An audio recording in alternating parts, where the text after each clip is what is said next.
रात के अभी 12 बज चुके हैं और मुझे नींद नहीं आ रही है। तो मुझे लगा कि यार मुझे कुछ बात करनी चाहिए, अपने वीडियो के थ्रू अपने विचार आप लोगों के समक्ष रखने चाहिए।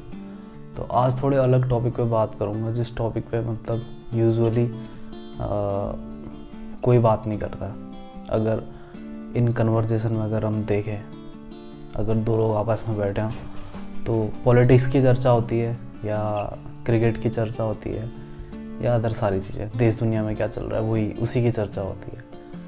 बट कहीं ना कहीं जिस प्रकार से मैं ये देख रहा हूँ, मौसम बदल रहा है हाल ही के समय में। हालांकि आपको लगेगा कि यार ये चिंता का विषय क्यों है, इसके ऊपर क्यों बात कर रहा है तुम, ऐसा लगेगा आपको। बट अगर आज नहीं तो कल या आने वाले समय में इसके बारे में सोचना ज़रूर पड़ेगा। ऑब्वियसली मतलब इस चीज़ पे हम कुछ एक्शन क्या ले सकते हैं ये भी मायने रखता है, बट कहीं ना कहीं हमें इस चीज़ के बारे में सोचना पड़ेगा। अगर हम आज नहीं सोचेंगे तो आने वाले समय में वही बहुत बुरा वक्त हमें देखने को मिल सकता है। जैसे कि अगर हम अपने वेद पुराणों की बात करें तो उसमें ये कहते हैं कि कलयुग के अंत में 12 सूरज उगेंगे। तो 12 सूरज उगेंगे मतलब 12 सूरज नहीं आ जाएंगे। जो हमारी ओजोन लेयर होती है ना, वो सन की काफ़ी रेज को मतलब कैंसिल कर देती है। अगर ग्लोबल वार्मिंग इतनी ज़्यादा बढ़ गई तो जो ओजोन लेयर है ना, वो भी शायद 12% तक रेज को रोकती है, 12 या 8%, ऐसी कुछ कैलकुलेशन है, एग्जैक्ट मुझे आइडिया नहीं है। बट यही ओजोन लेयर अगर पूरी तरीके से ख़त्म हो गई तो सन की जो पूरी लाइट है ना, वो 12 गुना बड़ी होके हमारे जो धरती पे आएगी। और उसका क्या असर हो सकता है आप देख ही रहे हो। गर्मियों में सर्दियाँ हो रही हैं और सर्दियों में वही सर्दियाँ नहीं हो रही हैं। तो इस चीज़ से मतलब क्लाइमेट में कहीं ना कहीं छेड़छाड़ हुई है।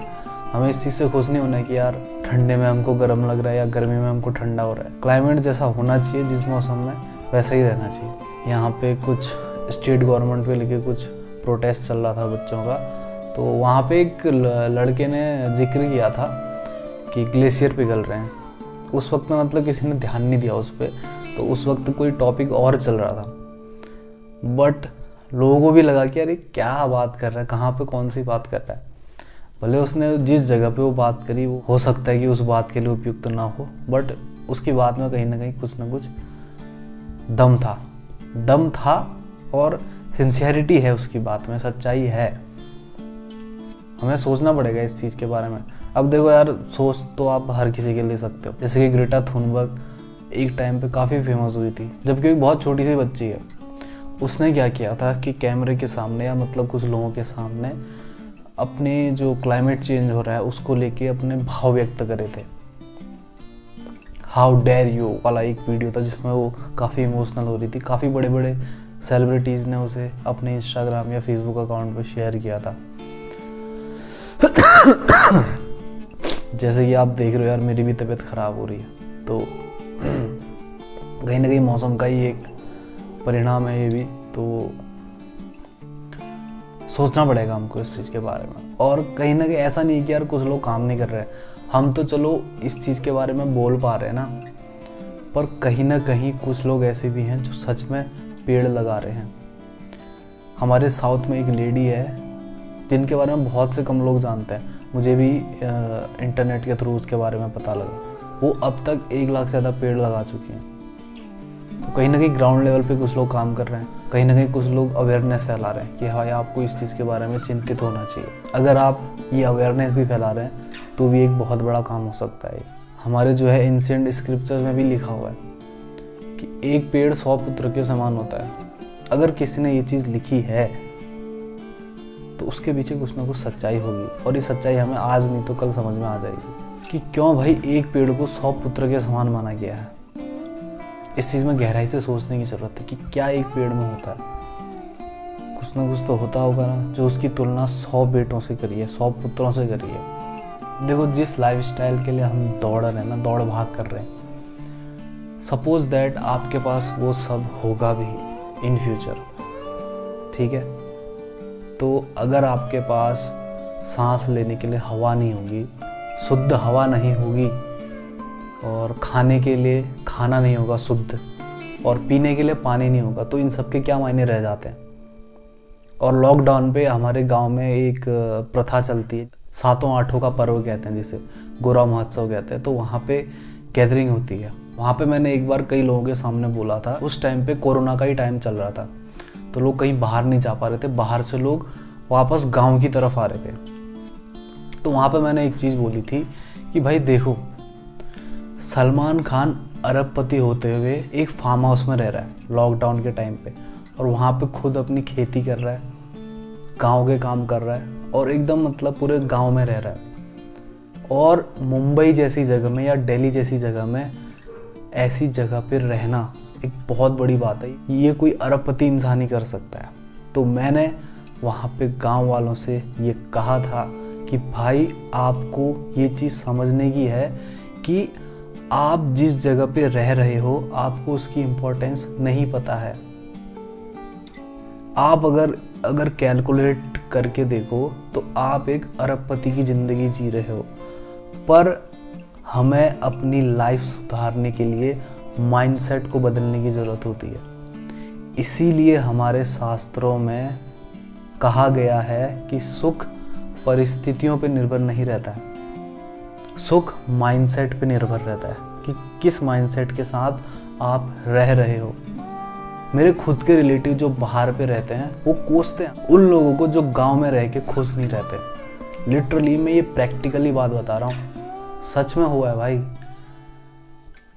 देखो, दूर के खेत की घास हमें सारी लगती है ना, इस चीज़ को समझना बहुत ज़्यादा ज़रूरी है। जैसे अगर मैं किसी और की लाइफ में इंटरेस्ट लूँ या मैं ये सोचूं कि उसकी लाइफ तो बहुत ज़्यादा मस्त है, तो ऐसा कहीं नहीं होता है।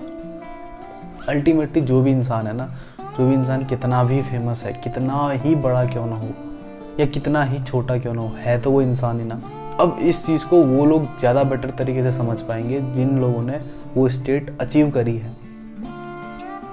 और ऐसा नहीं कि आप लोग जिस भी स्थिति में हो आप लोग वो स्टेट ऑफ माइंड अचीव नहीं कर सकते हो, आप भी अचीव कर सकते हो। और जिस दिन वो स्टेट ऑफ माइंड अचीव हो गया ना, तो फिर आपके जीवन जीने का जो तरीका है ना, आपके जीवन में परेशानियां भी आएंगी, ऐसी बात नहीं परेशानियां नहीं आएंगी, लेकिन आपको उन सारी चीज़ों को देखने का नज़रिया पूरा बदल जाएगा।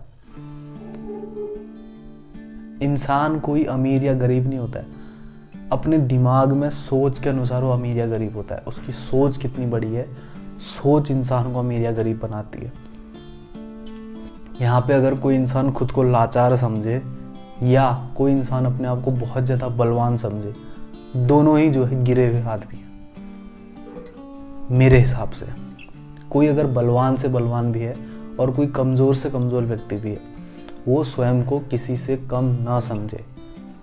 भगवान ने सबको इक्वालिटी दी है। ये माइंडसेट जिस दिन आ जाएगा ना, उस दिन दुनिया भी बदलने लग जाएगी। दुनिया में जो डिफरेंसेस है ना अमीर और गरीब के बीच, ये डिफरेंस ख़त्म हो जाएगा।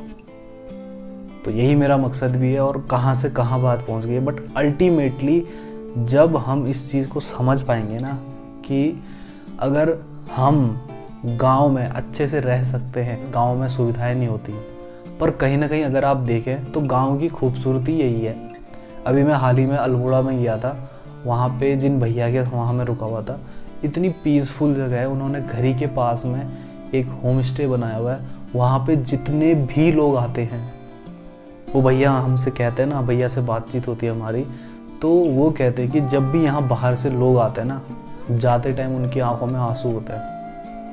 मतलब इतनी ज़्यादा पीस ऑफ माइंड उनको वहाँ पे मिलती है। मतलब क्या चीज़ है जो लोग इतना रस कर रहे हैं। मैं ये नहीं कह रहा हूँ कि यार आके आप हमेशा के लिए गांव में बस जाओ और कहीं जगह एक्सप्लोर ही मत करो, ऐसा नहीं कह रहा हूँ मैं। बट कहीं ना कहीं आपको समझना पड़ेगा, इस दौड़ भाग की ज़िंदगी में कहीं पे एक जगह ऐसी हो जहाँ पे आप रुक के सोच सको ये सब मैं क्यों कर रहा हूँ।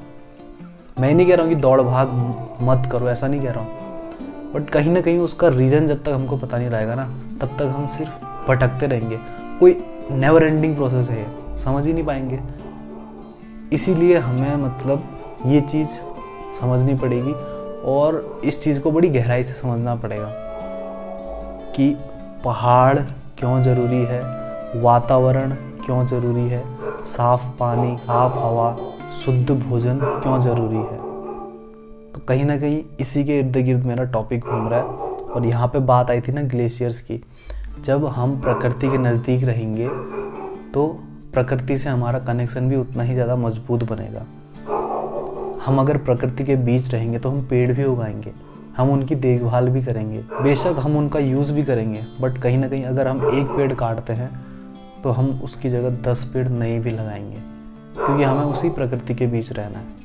आज बहुत से लोग दिल्ली, मुंबई जैसी जगहों में रह रहे हैं, पर वहाँ पे मैंने देखा, मैं मुंबई भी गया हूँ, वहाँ पे अगर आपकी सैलरी 1 लाख रुपए है तब भी आप एक मध्यम वर्ग से भी बहुत नीची वाली ज़िंदगी जीते हैं। ये मैंने देखा है वहाँ पे, क्योंकि किराए बहुत ज़्यादा होता है। और सांस भी लोगे तो क्या लोगे, कुछ लोग वहाँ भी ज़रूरी हैं, कुछ लोग यहाँ भी ज़रूरी है। बट कहीं ना कहीं ये बैलेंस करने के लिए दोनों तरफ की मानसिकता वाले लोग होने ज़रूरी है, कि अगर कुछ लोग शहर में भी रह रहे हैं तो कुछ लोग दिल से, जिनके अंदर लगता है अपनी ज़मीन से जुड़े हैं, उन लोगों को इस चीज़ के बारे में भी सोचना चाहिए। तो ये था मेरी आज की वीडियो का मकसद। आई होप कुछ समझ में आया होगा, मतलब क्या कहना चाह रहा हूँ मैं, क्या किस सेंस में मैं कहना चाह रहा हूँ, तो इस चीज़ से क्या लाभ होगा, तो उसके सॉल्यूशन पे मैंने बात करी है। ये सॉल्यूशन हो सकते हैं। हम बहुत बड़े लेवल पे तो कुछ नहीं कर सकते, हम सरकार के लेवल पे तो कुछ नहीं कर सकते, बट हाँ इंडिविजुअल के लेवल पे हम कुछ बहुत ये प्रयत्न कर सकते हैं। और उसी के लिए मैं कहीं ना कहीं यूट्यूब के माध्यम में भी आया हूँ, क्योंकि आज के टाइम पे यूट्यूब के थ्रू आप अपनी सोच जो है बहुत सारे लोगों तक पहुँचा सकते हो, और कहीं ना कहीं पहाड़ में रह कर भी आप रोज़गार प्राप्त कर सकते हो। ये भी एक बहुत बड़ी अपॉर्चुनिटी है भाई आज के टाइम पे।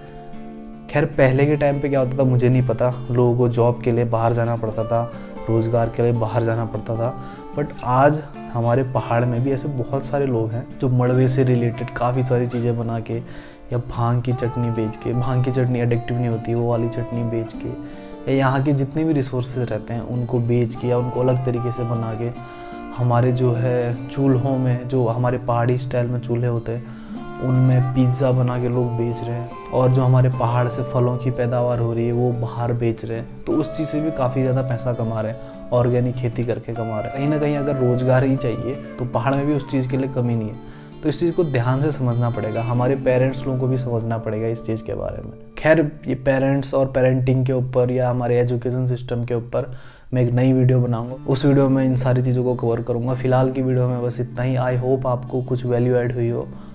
अगर आपको वीडियो पसंद आती है तो लाइक कर देना, और इस वीडियो को शेयर भी ज़रूर कीजिएगा, क्योंकि शेयर करोगे तभी जो है मेरे थॉट जो है आगे तक लोगों तक पहुँचेंगे। तो thanks for watching, love you all guys, take care.